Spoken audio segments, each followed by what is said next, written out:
evening everyone. Welcome back dito sa paborito niyong show, Deep Dive with Ricardo Haydariani. Kasama po natin today is Justice Anthony Carpio. Justice, parang may mga showbiz akong nakita sa iyo. Ano yung may finorward si Ronald Llamas sa akin na may kausap ka sa phone. What was that all about, Justice? This TikTok a company, Yeah. PR company offered to do it pro bono. Oh wow. So they did it, and it was very good. A lot of praises for Yeah. what they produced. Iba- 8 episodes yan. So two Wha- more to wait, go. wait, wait. How many episodes? 8. 8 episodes. Oh my God. You want to tell people what are the 8 episodes about? Anong kwento yan? Well, Anong it's arc? basically an explanation of the West Philippine Sea dispute, our victory at The Hague, and what we should be doing. But Fun- very basic information. Galing, Justice, no? All kudos to you, Justice. Because obviously people, look up to you as Supreme Court Associate Justice, as I said, the greatest and all. And then, pero di ba sabi ko, Justice, you have to be relatable, di ba? Parati ko sinasabi yan eh. I know some people have issues with my Donald Trump impressions or antics, but I said, we have to be as relatable as possible, Justice. Hindi ba? I mean, ikaw, Justice, you have a stature and then you're doing TikTok now. You tell me Yeah, about I have it. to do a TikTok because that's the way to reach the masses. Exactly. And because that's the medium that the people is using, no? Absolutely. You meet people where they are, right? As Hillary put it Yeah. after she lost. The lesson she learned is you don't wait for people to come to you. You go to them and meet them where they are. Yes. So, mabuhay ka, Justice. I really appreciate it. And I hope this serves as an inspiration. Kasi si Ronald Llamas tuwan-tuwa sa'yo eh. Sabi niya, tingnan mo naman si Justice ka. Sabi ko, excuse me.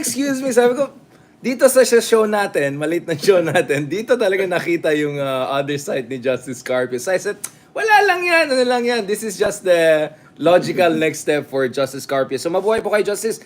Although I would say sa TikTok, I've had very bad experiences. Mga West Philippine Sea content ko ay nasa sensor, nag-log out, I wrote something about it.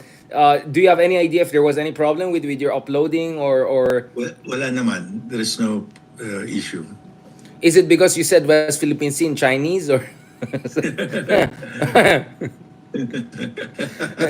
ba? Baka, or Vietnamese or something. You must have done something to circumvent their algorithm, no?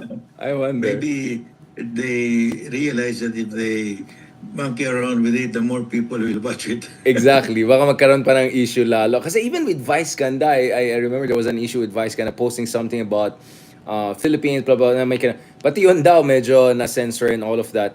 But, as much as Justice, I'm sure you enjoyed that experience, do you think we should still seriously look into TikTok in terms of information manipulation, algorithmic manipulation? I don't know if you saw the news in Romania, right? They had to rerun an entire elections because the winner of the first round, there was an intelligence passed to the courts that that person was really backed by Kremlin, and he really shot to fame through TikTok. And there's an allegation that TikTok also really boosted his account, right? There was a bump in his favor. So we have a European Union member country reversing an entire election because of the existing intelligence about potential manipulation and sharp power operation. What is your read on this, Justice?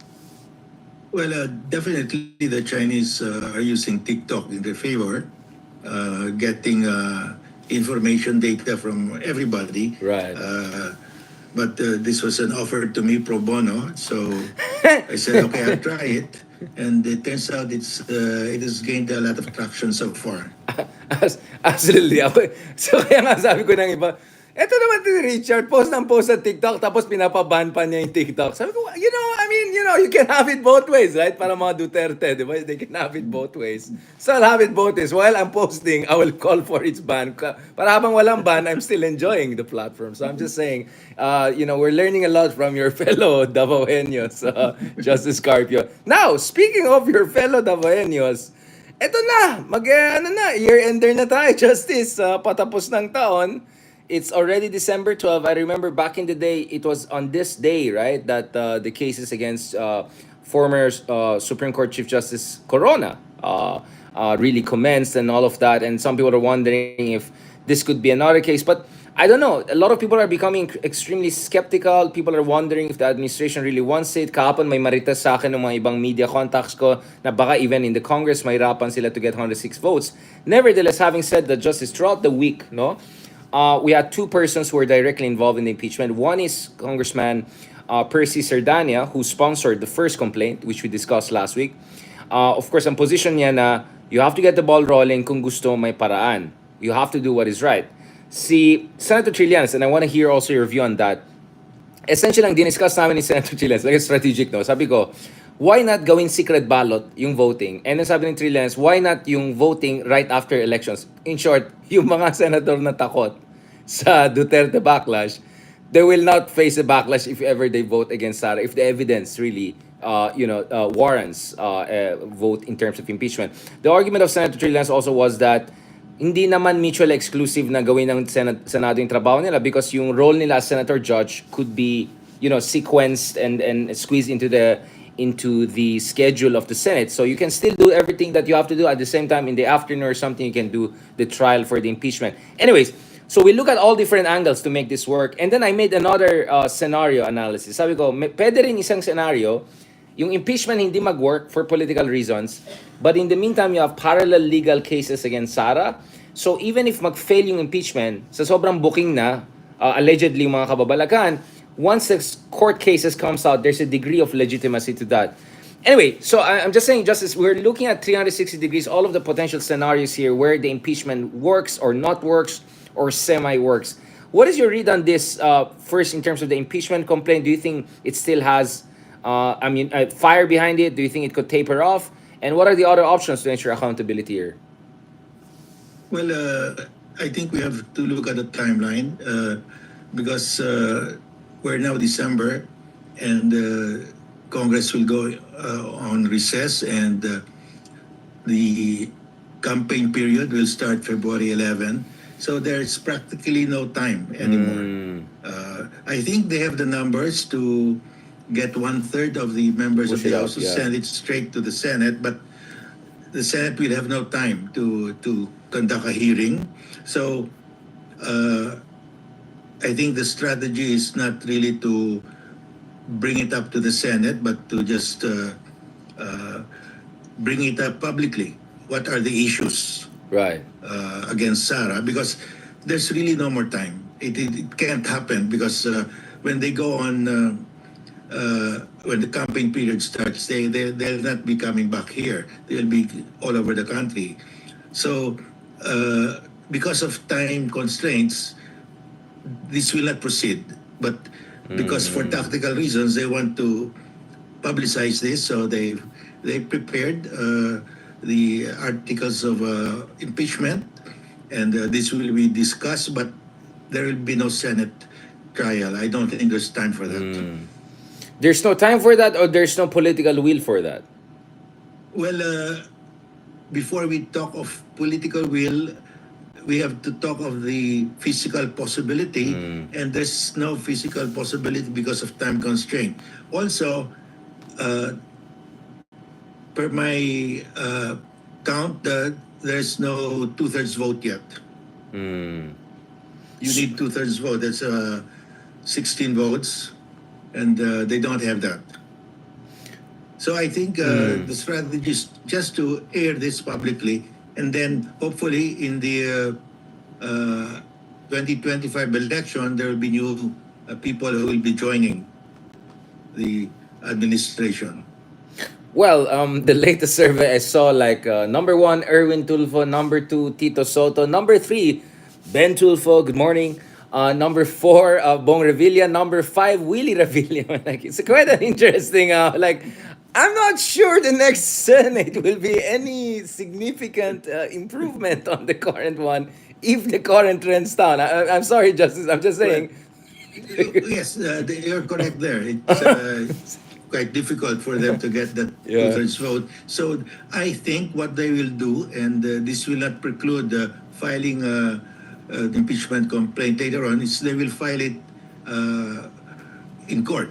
I mean, they will file a criminal case, but they'll probably wait for a new ombudsman. That's April of next year. Yeah, the ombudsman issue is very important. I'll go to that very shortly, Justice. No, but going back to the to Sara Duterte, what about the cases being filed against her? Potential criminal cases gets filed against her, because one scenario could be maka the impeachment will never work, because even after elections you don't know you get the right people in. You don't know if they'll even listen to the admin. I don't know what levers of influence the admin is willing to exercise, or will it have sufficient amount of that.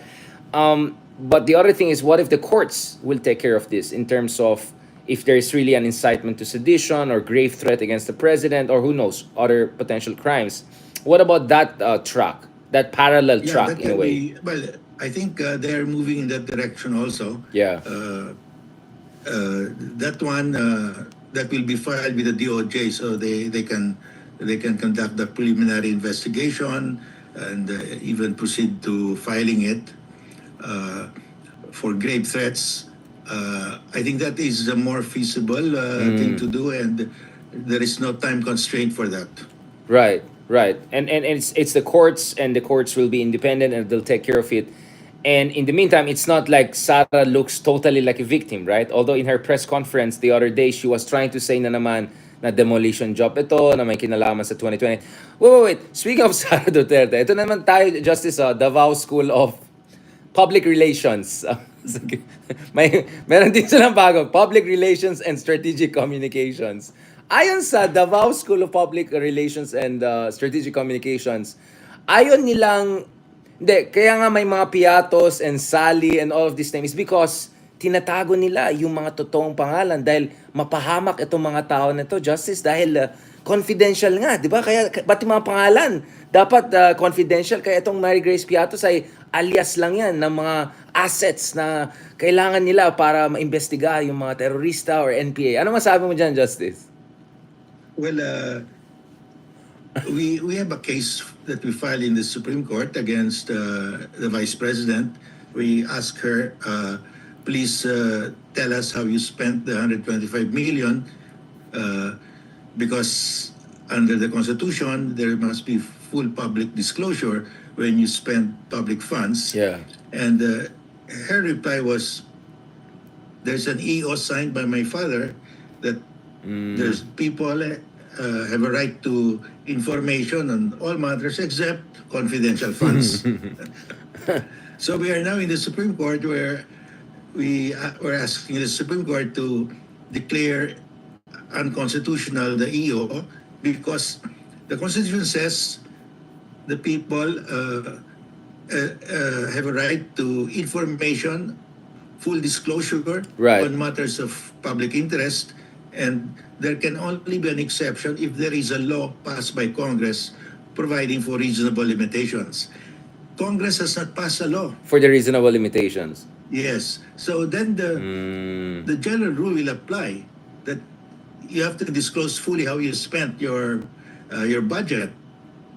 Can't Marcos sign a new EO requiring No, some... because the Constitution says unless a law, that means Congress must pass a Yeah. law. An EO will not suffice because that's not a law, and that's our point.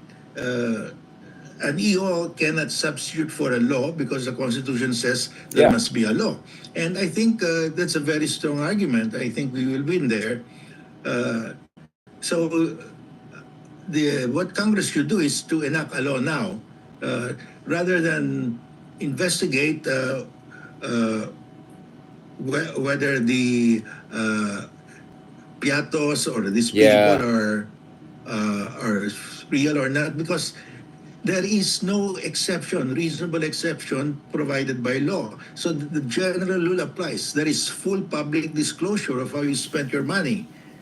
Because the Constitution says, okay, there can be reasonable limitations, but there must be a law providing for those reasonable limitations. So I think Congress is a little bit off here because they're assuming that there is a law, but there is no law. In fact, they can demand full public disclosure. Right. And so this, and of course, it's the Vice President saying, no, I'm not going to explain. And that runs a foul really with the Constitution. But of course, that case is still pending in the Supreme Court. What? Why aren't they enough constitutionally minded lawyers here in the Congress to look at this potential angle that actually mahina yung excuse ni Sara dahil yung EON na to ay hindi backed up by specific legislation on the on legitimate limitations on confidentiality. Well, I don't know why they have not brought that up, but I think they also want to know. They're probably interested to know if there's really a person named Mary Grace Piatos. Well, I mean, the PSA has helped us, but just as you were giving them a chance, right? Kasi sabi mo, sa Davao may piatos na double T. Ay, wait lang. Single T, sorry, single T. With a single T. Single T, yeah, exactly, single T. Medyo mahabang usapan yung piatos na yan. But ngayon, meron din yung Sally and ano ba, Grace ba yan or something? Hindi, Sally and something like that na parehas yung signature. Meron din yung isang tao maraming signature na iba. So, I don't know. I mean, it's becoming crazy and ridiculous. What is the COA report talaga on Sara Duterte's fiscal practices? From what you understand, Well, Justice? it was disallowed, officially disallowed. That means if it's disallowed, you have to pay back. Yeah. So now speaking of this, Justice, what do you think should the Congress do if malabo itong impeachment na ito? Tuloy-tuloy lang itong mga Quadcom hearings na ito until election time? Is that the way forward? Well, Congress can proceed with their law, providing for reasonable limitations. But I want to bring up something, Richard. Yes, Justice. Because there's a difference between intelligence fund and confidential fund. Right. Now, in the case of P.A. Amari, the Supreme Court, and I wrote the decision, if funds spent for intelligence funds are protected by the doctrine of privileged communication, because that involves national security or military secrets. Right. But this is for the military only, and for our diplomats. Right. They have a form of privileged communication. If they spend money to get information involving military secrets, Yeah.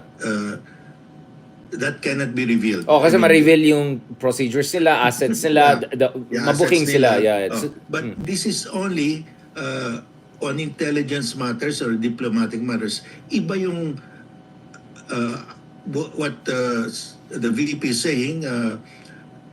She has some safe houses, etc. But she has no military function. She has no intelligence function. So difficult for her to justify that, no? what about yung That's sinasabi why niya they na... call it confidential fund, but there is no law. That's the problem. So what I'm saying is, the president's intelligence fund is protected here because we have that decision already. We have carved out an exception for intelligence fund used for military secrets.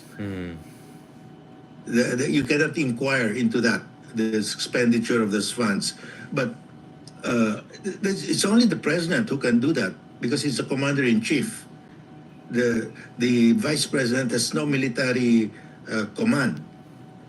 So it's only the commander-in-chief who can authorize the expenditure of funds to gain military secrets, intelligence funds for military secrets. So it cannot be invoked by the vice president unless there is a law, and there's no law. Unless the excuse is, again, but the excuse that was that as DepEd Secretary, because may NPA infiltration daw ng education sectors, kailangan na protektahan yung mga bata. So in a way, naging auxiliary defense department ang DepEd ayon sa kanila. Di ba? Yun yung argument nila, di ba, Justice? Yeah, but it turns out that they really had no intelligence operations.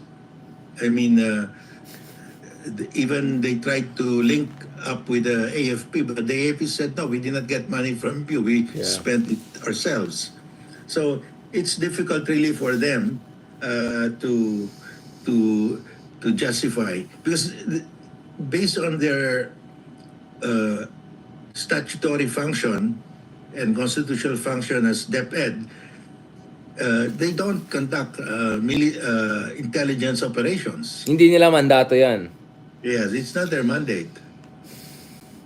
Yun nga I mean, dami nilang palusot and all of them are so flimsy. But of course, the reality here is that umaasa pa rin sila dahil sa kanilang political capital at saka takot ng ibang senators for this not to move forward. Now, last week when we were discussing Justice Carpio, a certain religious group was signaling that they could get involved here in behalf of Sara, but it looks like pati yun nag-taper off din. Parang lahat yata nagsisignal lang and nothing. Medyo kulang tayo sa follow-through culture, no? Everyone is just posturing, right? Yeah, well, for any religious group to intervene in a legislative function of involving legislative inquiry, I think it's already interference. There's separation of church and state, and they cannot say that Congress should not conduct a hearing. Can we expound So, on that, Justice? Yeah, can we expound on the doctrine of separation of church and state? Kasi I hear a lot of interpretations on that in the sense that, I mean, it's like historically, for instance, the Catholic Church has been influential, right, in shaping our political, landscape. Importantly, in the case of EDSA II, for instance, right, among other things. What does really the separation of church and state preclude? Because obviously it means they cannot be a state religion. The state cannot, prioritize or privilege one religion over the others. So it's about the pluralistic fabric of a democratic society. But obviously, our separation of church and state is not like France, right? When it's more like parang freedom from religion, right? Like in France, they're very strict to make sure there's no expression whatsoever of religious sensibilities within public space, etc. Ours is more American system. But can you explain, ano ibig sabihin ng separation of church and state aside from the fact na hindi nagbabayad ng buwis yung mga religious groups, some of the privileges they're enjoying under that? Well, the basic is that the state cannot officially support a religion. Right. You cannot establish A state religion, yeah.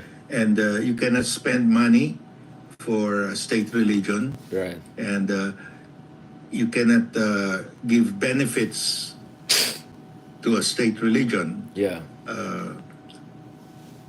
Of course, we have a problem there because there are two religions that have acquired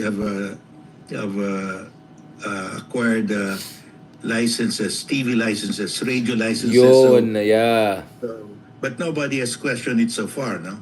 So, Actually, yeah. Yeah, that could be a problem because they're using the airwaves to propagate their faith, no? Their religion. But there's many gray areas. But basically, one religion, one group cannot say Congress should stop its legislative inquiry. I think that's clear. Interference, yeah. It has nothing to do with religion. Yeah. Stopping Congress from doing that has nothing to do with religion. According to the Robin Hood School of Constitutional Law, Justice Carpio, yung pag-arrest kay Kibuloy back in the day was a form of violation of separation of church and state. I think even the great Cynthia Villar was making arguments along those lines. Anong base niyo on the Kibuloy case? Like for instance, well, the charge against him is a violation, a crime, a violation of the revised penal code. So there's nobody who is exempt. I right. mean, a priest cannot be exempt, a cardinal cannot be exempt for violating the revised penal code. Right. So I don't think that that will pass. Now, Justice, this is totally unrelated to the topic and all. But speaking of lawyers, ano bang latest ulit? Ito na naman every week, nasaan si... Because, according to Congressman Percy, hindi siya magtataka kung Morocco na. Sabi niya, I'm sure it will be a great place. Si Senator Gillanes kahapon sabi niya, baka Dubai. Hindi na Abu Dhabi, pero Dubai. so, kasi wala na siya nag-live ngayon eh. So, iba siguro yung time zone niya. Hindi na kami magkakatapatan. Justice, meron ba kayong balita kay ex-human rights? lawyer kung ano na, anong No, I really geolocation. don't have info on that, on his whereabouts. Dapat gawa tayo ng TikTok series. Nasaan si... Parang yung mga, where is Doris? Parang mga ganun. Parang, where is Doris in the Where in the world? world Where is in the world is... like, gawa tayo ng ganyan series, Justice. Tapos tawag ako every series. Justice, palit ako may ganyan, di ba? Saan po yung mga extradition, di ba? I have already a TikTok idea, Justice. Let's make something soon. Nasaan si ano? Nasaan si Doris? Kung, kasi Justice, the reason I'm asking it because tuwan-tuwa si Panelo ngayon. Panelo is having a great moment. I mean, he's shining. He's in the Congress. He's in the Senate, and he's giving weird interviews. Hindi ba illegal for him to come out and say essentially na may gusto magkuku yung mga nasa military? I remember there was one interview he had with I think Billionario or something na parang sabi niya na maraming discontent dyan sa military, ganyan-ganyan. Isn't that incitement to sedition, Justice? I mean, or is that just normal expression of Duterte freedom of expression? I mean, what's going on there? Well, inciting to sedition has a very strict meaning. By uttering words, you're immediately inciting people to commit lawless violence. Wala namang nakikinig sa kanya. Yun ang problema. He cannot be inciting to sedition because nobody takes him seriously. That's the problem there. And in fact, that's a defense. Actually, Charge. Senator Trillanes, who comes from a military background, and you know, he has his way of thinking. Senator Trillanes was even more unvarnished in his legal analysis. I mean, well, he's a clown, so he can never be taken seriously. So ipso facto, he's disqualified from inciting to sedition. Like, but I'm just saying, kasi anong klaseng bansa na someone just goes, then gusto magkudeta mga yan. Like, it's this, di ba? Kasi back in the day, they were accusing all of us of being destabilizers. Sasabihin lang natin, bakit ang tamad ni Digong, destabilizer na tayo. Bakit si Digong nasa Davao na naman, destabilizer. And ngayon, he's open, you know. So what you're saying, Justice, is if no one takes you seriously, you can say whatever you want. Is that Because what nobody is incited. I mean, your words, your utterances must cause immediate Oh my action God. on the part of the one who hearing you. Oh my God. Oh my, ang They laking will problema commit pala. lawless violence. So kaya pala ganun yung mga tao ni Nobody Digong. is persuaded. So pala ganun yung mga tao ni Digong sa strategic pala yan kasi walang siseryoso sa kanila. Si Aguirre, nasaan na si Aguirre? Si Justice. Well, he's quiet now. It's quite, it's like, I'm just saying, oh ano, no one, ang sakit naman ng Justice, no one takes him seriously. Parang, what about if si Harry Roque nagsabi yan, Justice? You think he'll be taken more seriously para ma-hurt si Panelo? Sabihin mo na lang na mas serious si Harry. Well, but if nobody is incited to commit a lawless violence, wala rin. I mean, that will be their defense. Nobody really reacted. Yun lang. So tama rin pala eh. Meron palang leeway ito si Panelo. Ang laki pala ng room for maneuver niya along those lines sa Justice. Basta yun na guys, Finding Doris. Meron tayong series every week, tinatanong ko. Now, Justice, let's transition a little bit to less depressing things. But still depressing. Kamusta ang West Philippine Sea in terms of itong bagong baselines legislation na pinasa ng China? Anong kinalaman ito sa atin? Ito ba ay nagpakita ng China ay nagre-recalibrate? Ito ba ay nagpapakita ng China ay more agresibo? Ano pong basa niyo dito? Well, it's a very clever move by China. Right. Because China is saying that we have drawn straight baselines around Scarborough Shoal. Now, you can draw straight baselines if you have territorial sovereignty. Right. If we engage China, you cannot draw straight baselines because under UNCLOS only normal baselines can be drawn. Then we impliedly accept that they have territorial sovereignty. So what we should attack is you don't have territorial sovereignty. To put even you baselines. Cannot draw any kind of baseline, straight, crooked, or normal, or archipelagic. You cannot do that. So yun dapat ang attack natin. Kasi the moment we accept their premise that they can draw straight baselines, although the baselines are not correct. It should be normal, not straight. Patay na tayo. We admit. You So what play we into should do their is, narrative already, yeah. yeah, that's what I'm saying. We should be very careful because what we are attacking really is that they cannot draw straight baselines, only normal baselines. But the point is they cannot draw anything there because they don't have territorial sovereignty. So this is the chance for us in our reply when we submit our response to the UN in a note verbal to explain why we have territorial sovereignty. Maiipit sila because they have opened up the issue of territorial sovereignty. So we will say we have territorial sovereignty because that was in the map of the Philippines since Yeah. 1734, 1808, 1875, that it's part of, and the U.S. said it's part of the cession in the Treaty of Washington of 1900. So we will put all our arguments already, historical, legal, everything. Mapipilitin sila to reply. Right. So we can engage them because they don't want to submit this to arbitration. This is the nearest thing that we can do to bring them to this a legal discussion on why they're claiming territorial sovereignty. So our response should be that you cannot draw any baselines, whether it's straight, normal, or anything, because you don't have territorial sovereignty. We have territorial sovereignty because of this. We've claimed that since Yeah. 1734, etc., and we'll wait for a reply. They'll be forced to explain why they're claiming territorial sovereignty. So essentially what you're saying is that yung baselines na ginawa nila was to trap us into their narrative so that we argue on their terms. What we Yes. can do is we question the very foundation of their Yes. narrative, which is, wait, what claim are you talking about? It's because they always say we have inherent and indisputable Yeah, claim, and yeah. now we question that inherent and indisputability by coming counter argument. That's a very nice way of putting it. Do you think Yes, our people because are communicating along those lines so far? Yung mga responses from our government agencies. not exactly along those lines. So I'm Yeah. trying to explain that Yeah. we just have to attack the very basis Oh, yung of their premise. Oh, premise nila because this is a clever way for them. right. Very. They are very subtle. In fairness, I'll give that to China. Unlike the Russians, right? The Russians are not subtle at all, right?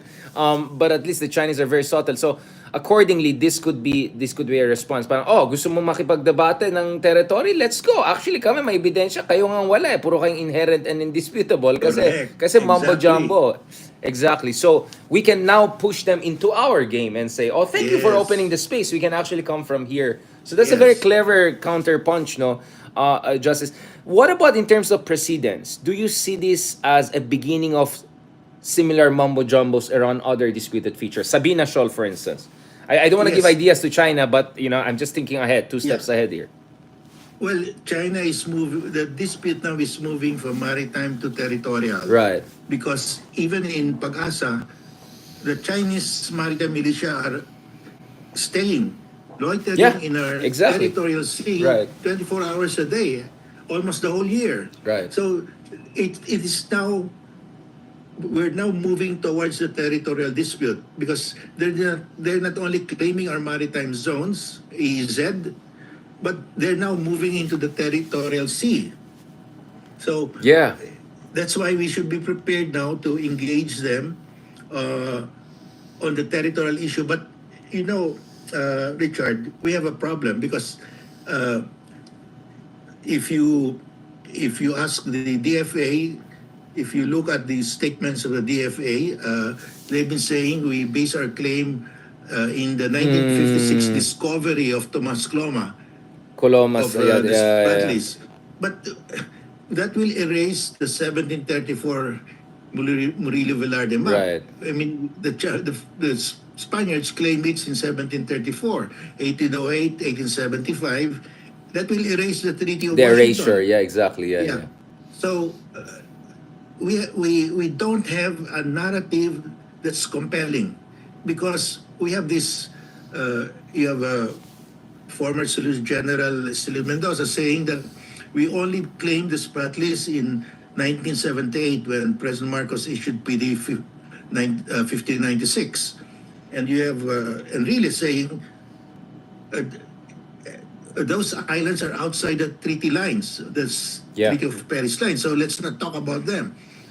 And you have Father Bernard saying that they're outside the treaty lines. Let's look for a basis under international law because there is no treaty law giving it to us.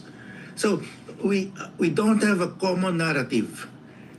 We have various kinds of narratives, Yeah. and that's why if you read, I've been reading the law journals abroad, Right. and the scholars are saying, legal scholars are saying, we have the weakest claim because we start in 1956. I mean, Yeah. we have to have a common narrative. We have not established that yet. Medyo sabog, medyo bazaar, medyo Yeah. anything goes, and again, maybe that's great within an academic workshop, right? We can have that, somewhere summer school, PhD academic workshop. But this is a national, narrative issue, especially when you're against Vietnam and China, all of them claiming hundreds, if not thousand years of claims, right? It doesn't Yes, make sense for you to precisely, shrink Third. your claims basis That historically. Yeah. and we have to agree on a common narrative now because we have to respond to this note verbal of China on Scarborough Shoal. When we discuss the territorial issue, we have to establish why we are claiming territorial sovereignty.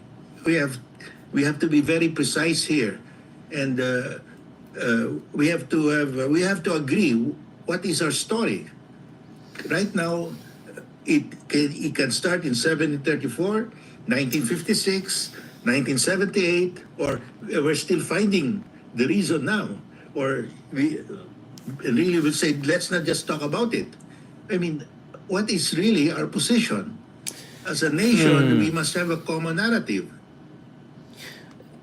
Obviously, Justice, you have been at the forefront of helping to forge a common narrative. I suspect some people are maybe just jealous that why is Carpio the one shaping this narrative? Why should Carpio? So I'm not saying yun ang nangyari, but I'm sure some people maybe they have more rivalry or professional envy or jealousy. I'm not gonna name names.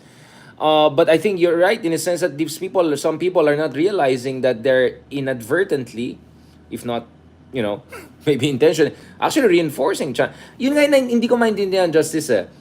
Bakit we should be so pluralistic and democratic in questioning our own claim, and at the same time, we take China's claims on face value? That's what I noticed with the pro-China people, right? Yes. Ang galing nila mag-deconstruct ng arguments ng Pilipinas. But this... Pero pagdating sa China, they'll take it on a face value. Yeah, they were there since the Han Dynasty, I don't know, whatever dynasty, Admiral Zhang He was there, ganun. Parang, wait, why are you not deconstructing the Chinese side, but you're immediately disconstruct because, hindi ko na pangalanan yung isang columnist nung isang newspaper, na parati na sa front page. Sabi ko, dapat cartoon section yata yung arguments niya. But, nga, di ba, Justice, it's ridiculous, especially you're up against authoritarian countries whereby there's not really a freedom of academic discussion there. Now, I'm not saying we should be like that, but that's also my point, Justice. How can we, as a pluralistic democratic country, responsibly come up with a national narrative that at the same time is consistent with international law and arbitral ruling and our constitutional principles? How can we do that? Well, my proposal is that the government, all government agencies, including the private sector, should sit down. We'll get the historians, the legal experts, to agree on a common narrative because I've presented it. I have a proposal. You have Enrile. He has his position. Father Bernas has his position. The Estelito Mendoza has his position. So, and the people supporting Tomas Cloma, they have their position. So let's decide which is the best for the Philippines.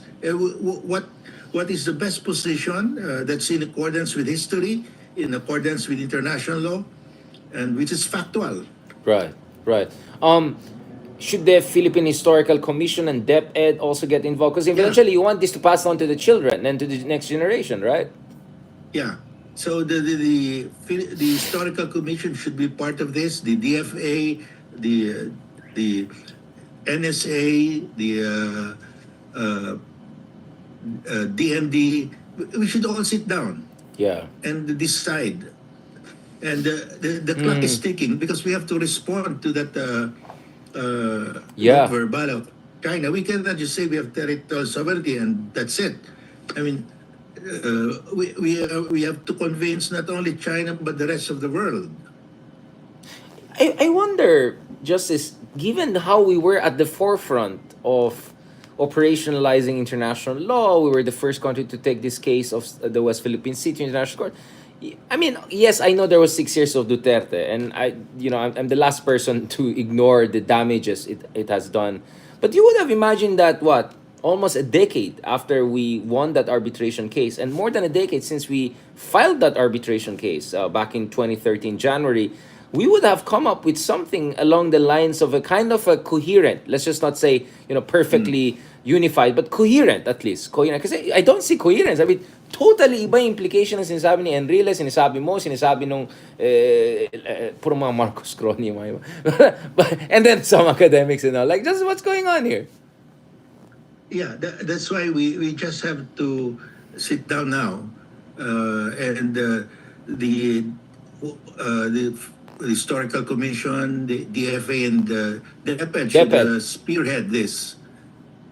And Justice, speaking of maps, of course you're doing your job. The other month we were together for that fantastic event of you passing down a very, very important map that also helps us to contextualize the Treaty of Washington and also your argument against the other side.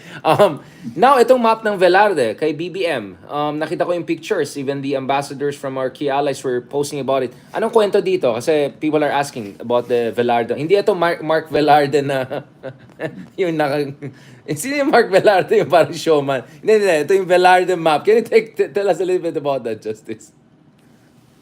Well, the importance of this map is this is the first map, official map of Philippine territory Right. during the Spanish regime. The Right. first official map ever Right. of Philippine territory.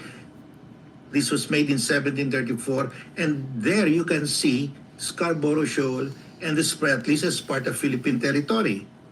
I mean, that's the significance of this. Right. So everybody, our story should start from this. Because the earliest map, official map, made during the Spanish regime, showing Philippine territory, and it's there. Scarborough Shoal is called Panacot. The Spratlys are called Los Baos de Paragua. Right. And there's no dispute. It refers to Scarborough Shoal and the Spratlys. So our story should start from this with this map. This is and nobody else claimed Scarborough Shoal and the Spratlys until 1933. France was the first outside of Spain to claim the Spratlys, but France gave up, abandoned it. Then Japan Right. claimed it in 1939, established the submarine base in Ituaba. But of course, Japan lost the war and renounced its claim. It was only in 1947 that China claimed Right. the Spratlys. So if you start 1956, you're way behind. Right. I mean, you're late in the party. If you start 1978, as what Stelito Mendoza is suggesting, You're not even inside the Hey. party. You're at the door waiting for it. It's like, hi, baka naman gusto niyo. You're a party crasher, gate crasher. I completely see where you're coming from, Justice. Maybe, unfortunately, some of our friends are more interested in, I don't know, moot and academic debates or whatever. But going back to this, Justice, again, this might come off as a amateurish question, but for the sake of education, sasabihin ng iba, bakit natin gamitin yung claims ng Espanya? Di ba pinaalis natin sila? Di ba kalaban natin sila? Hindi ba colonial power sila? Bakit natin basihan yung gusto natin para sa ating bayan? Sabihin natin, ang boses ko, Robin Hood Padilla. Ayaw natin sa mga dayuhan. Ayaw na nga mag-English, di ba? Hindi naman tayo Amerikano. So kung gamitin ko yung logic ni Robin Hood Padilla, bakit natin gamitin yung mapa ng mga Espanyol? Di naman tayo Espanyol eh. Mga kalaban natin yan. O, Justice, paano mo ma-explain yan? pag hindi natin gamitin yon, wala tayong panglaban sa China. Yun lang. Ang palabas lang natin yung mapa natin when we became independent. Yeah. 1946 na yon. That's way after France. Yeah. Vietnam is using the French claim. Vietnam is saying Exactly. the successor. Right. So, matatalo tayo. So we're talking about because successor state systems, right? So you're not talking about anong yeah, lahi. Yung estado natin ngayon ay base doon sa estado ng ginawa ng mga yes, Espanyol dito, the Spanish East Indies. So yun yeah. yung logic ng claim natin based on international law, right? Yeah. That's right. Yeah, Right. there is a state succession, and even Vietnam is using that. I mean, why should we deprive ourselves of that argument, of that legal basis? Justice, how important is this? Let's just call it for what is it? What it is, map wars. Aside from legal claims, how important are these map wars? Is it also a psychological information warfare issue for you that you think we should? Because to be honest, Justice, I see a lot of parang civilizational hubris, if not contempt, when not only China but some other, parang they talk as if, kayo mga Pilipino, di naman kayo, you're not an old civilization, you're just a former, colony, something. Kami, we are a grand civil. May ganun di ba? There's this kind of a snobbery, if not dismissiveness, and contempt for post-colonial nations like the Philippines. Are you saying that these maps are important for us to recenter our sense of identity also and our sense of depth of history? Yes, because the Treaty of Paris, said the Philippine territory are the islands within the treaty lines. When the Americans came here, ang dami palang isla belonging to the Philippine archipelago lying outside the line. So nagkaroon ng second treaty, Treaty of Washington. And it says, the Treaty of Washington says, Spain also ceded to the U.S. any and all islands belonging to the Philippine archipelago lying outside the lines of Right. the Treaty of Paris. So ang question ngayon, what are those islands of the Philippine archipelago lying outside the lines? Where is the document? Where is the map? There is only the map. And that map is the 1875 Carta General, the most complete map during the Spanish regime, Yeah. and which the Americans adopted it as the official map of Philippine territory during the American Commonwealth, regime. yeah. And in fact, in that arbitration case between the Netherlands and the U.S., the U.S. submitted the map, that this is the map of Philippine territory under the American regime and under the Spanish regime. So these are important because this tells us where are the islands of the Philippine archipelago lying outside the lines. Where do we look for that document? That document is the map.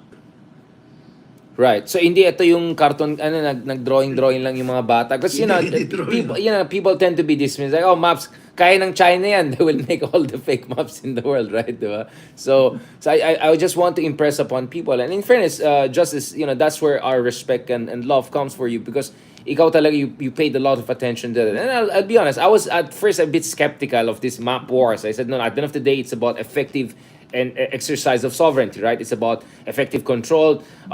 Do we have troops there? Do we have, that's also true. But what you're doing is also true, right? I mean, so we have to fight this war on multiple fronts, because yung mga ibang bansa, kung ano nang sinasabi nila, and rightness is on our side. Did you manage to meet the president? Because I saw the picture of him with the Velarde map. Do you know anything about the response of the president? We greeted each other, we shook hands. Yeah, I don't want to put you into trouble. No, I mean, I didn't mean it like, did you love BBM? Was he great and amazing and the most? No, I don't mean. No, like, what was your sense of the man? What is your sense of the man in terms of this issue? Well, he spoke there, and he repeated what he's been saying, that we will assert the arbitral award. Yeah. We will defend every square inch of Philippine territory. We will do it through peaceful means. We will not go to war. We will go to the courts.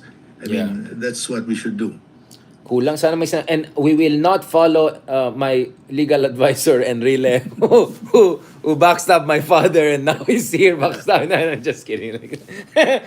I'm just saying, Justice, if I were there like, sir, para may kulang, may hindi ba kayong sinabi? Last part, Justice Carpio, thank you so much for making time again. Grabe ang traffic nowadays, so sorry for starting a bit later than usual.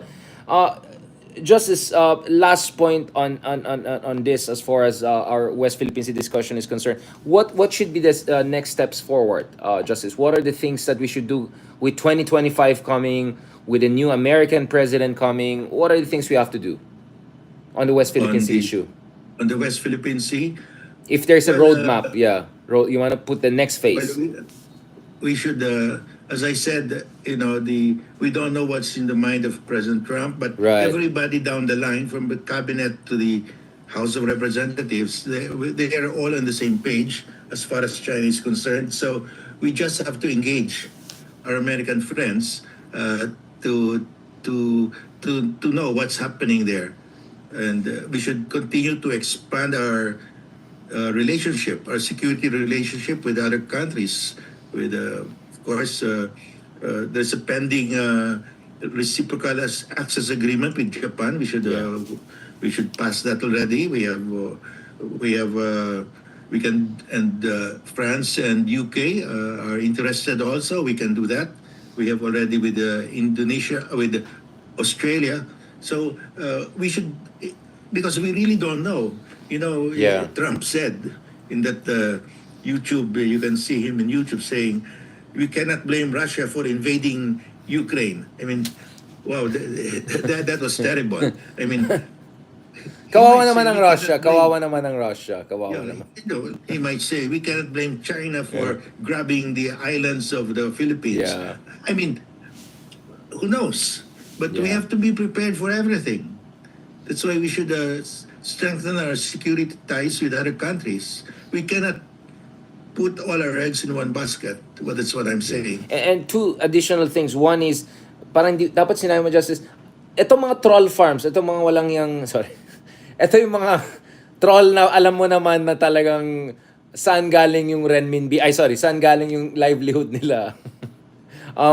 Should something be done on that front, Justice? Itong mga, obviously, they're towing the line of China and trying to create disinformation and sow division in the Philippines. Should we do something about it, or wala lang? We just have to beat the fake news with our own news.